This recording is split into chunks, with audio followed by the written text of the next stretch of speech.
Andrew Baxter.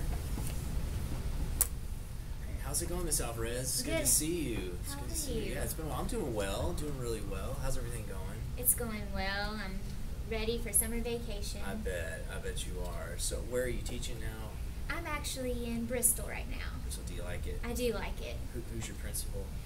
Kyle Evans. Oh, he's great. I've heard really good things about him. Yeah, he's a good person. Very good, very good. Okay, well, I'm glad you could meet with me today. I just want to have a conversation about Jonathan and just where he is right now and how everything's going. He's doing okay in math. I had his grades over here. Well, I'll show you those here in a minute. He's got a C right now. He's holding steady at that. But he's doing really well with getting along with everybody, and he seems to grasp what we're doing, what we're going over. So I think we're doing pretty well there. Just having a few issues with him in the morning getting prepared and ready. Okay. That's kind of really where we're at there. He doesn't always have his pencil, things like that. Okay. Is he taking the medicine with the nurse in the morning? I believe he is. Okay. He tells me that before he gets there. Okay, Yeah. just making sure he's not skipping that, because sometimes he might forget after breakfast to go get that. Right, okay. That sounds good. No, I think he is. I think Nurse Nancy's got him going on really well there. So, and again, he gets along really well with everybody, so there's not too much of an issue there. But for example, like he might come in and he would have forgotten his pencil, he would have forgotten his books. Homework has been pretty good, but just sometimes inconsistent. But He is coming home sometimes saying he doesn't have it, or that he doesn't have any. So that's a concern. I don't know if he's telling me the truth or not. okay, so that might be something we could think about. One thing that I was thinking about also, you mentioned the medicine. Sometimes around lunch, like right before lunch or right after, he may sort of get a little lethargic. So I wasn't sure if that was a medicine issue. He can go from being very full of energy and then sort of lose that energy Okay. at a certain time. That may be a medicine issue. I'm not really sure. So you're saying before lunch he's kind of, is he hyper? Is he just really with it? And then are you saying after lunch that he is kind of just down and maybe just not energetic? Right. Okay. Right. Yeah. Exactly. He loses a lot of that energy. In the morning, he's a bit more focused. It's usually after 9:30 that focus will start to ebb just a little bit. Okay. Let me think here. So, what would you think about maybe using a checklist for him in the morning? That's what I would love to do. That would be awesome. I think that Maybe we could make a checklist and maybe tape it inside of his binder, but then he might forget his binder. I tell you what we could do. That's a good point. What I could do is have that checklist in the room, ready next to my desk. It could even be on something laminated. It could even be something that simple. It could just say, do I have my books? Do I have what I need for the day? And then check off. That would be great. I think that would help. Okay, that sounds good. Would that be something that you would check every class period, or how would you? That's a good question, and I think I would need to probably ask his other teachers what they think. We already do have a sort of a discipline log that goes with him, but it may be helpful for him to take that, or me to pass that along with him when he goes from class to class. Does that seem like a pretty good? That would be great if all the teachers are on board. Okay, and we'll at least, he's with me the first 3 hours, so we can at least get that going at that point. Okay, so I think we've identified that.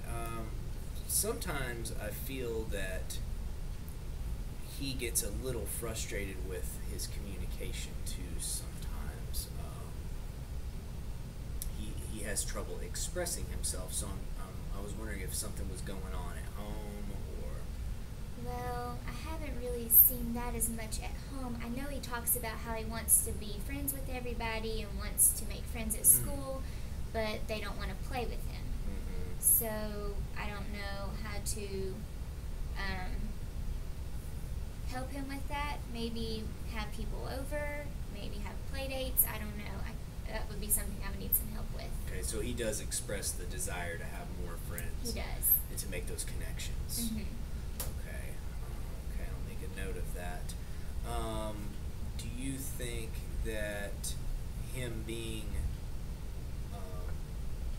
from an adopted background, do you think that that's had some effect on his behavior and his desire for, or his trouble maybe building some friendships? Or Maybe, possibly, yes. does he have a lot of friends though outside of school? We do go to church, and he does Okay. have some friends there, but they don't go to the same school. Okay. So he does have friends there, but then he would have separate friends at school. So, and things like, he calls out in class, and they see him do that, and they know that you're supposed to raise your hand, but he's the one calling out and blurting. So things like that the kids see. Okay.